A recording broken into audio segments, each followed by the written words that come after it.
I have some fall camp intel. That's a new segment that we've introduced to the show in the month of August, and we're going to go out west. We're going to go to USC.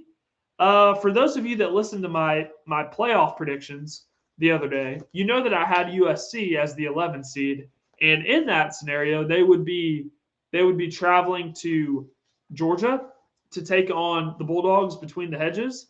Uh, Fall camp intel for USC. The truth of the matter is, it's playoff or bust for Lincoln Riley. He's had ample time to fix the mistakes that he made hiring on the defensive side of the ball. The defense has just done this over the last 2 years in a good way. Positive trend. You bring in Gary Patterson, who's last time we saw him was the head coach at TCU. Great defensive mind. We'll see if it pays dividends for USC this fall. I personally think it will because I had them in the playoff. It's year 3 for Jaden Mayava, which we all know that Lincoln Riley has never had a problem developing quarterbacks. And if it's year 3 for you in the system, you should have a pretty good year.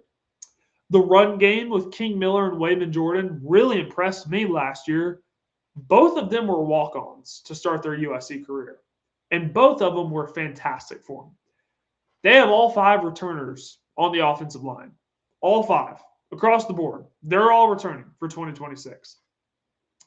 The line of scrimmage looks like it's going to be a plus for them, not just on offense, but on defense as well.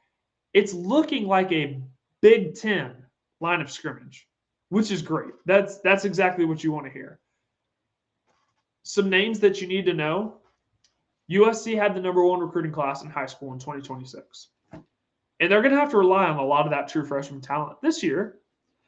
Luke Waffle, he's a projected starter at edge as a true freshman. That's a name that you're going to want to know.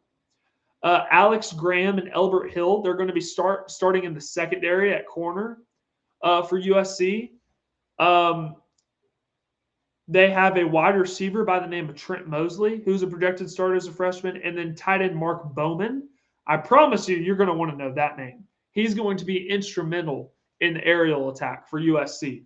All of those guys are true freshmen. All of them are projected starters. So they're going to have to rely on these guys to not only did they make up the number 1 recruiting class, but now they have to come in right away and produce in the Big Ten. The wide receiver room, it did take a hit last year. You lose Mekhi Lemon to the NFL draft. He was the Biletnikoff Award winner last year. You lose Jacoby Lane, which are 2 big losses, but there is a receiver by the name of Tanuk Hines, who is a sophomore. He sat behind both of those guys last year, and he's going to be wide receiver 1. He's going to assume the role of wide receiver 1 this year. I expect big things from him. USC has a great roster overall, but they are going to have to rely on true freshmen. But I do think those true freshmen will produce. I think they make the playoffs this year again because I don't think they have any choice. I haven't sold my stock on Lincoln Riley, so if he wants to keep his job, he better make the playoffs this year. They get Oregon, Washington, and Ohio State this year at home, which that's a gauntlet, but at least they get them at home. But then they have to go to Indiana late November, and then they have to travel cross country to go to Penn State on October 10th, which I expect to be the whiteout game. I think USC, in order to make the playoff, has to get 3 of those games. They have to win 3 of those games. They can afford to lose 2 of them and still make the playoff, and I think they win the rest of their games on their schedule. Tough schedule, really tough schedule for USC in the Big Ten this year, but I think they get it done ultimately at the end of the day, and I have them making the playoffs.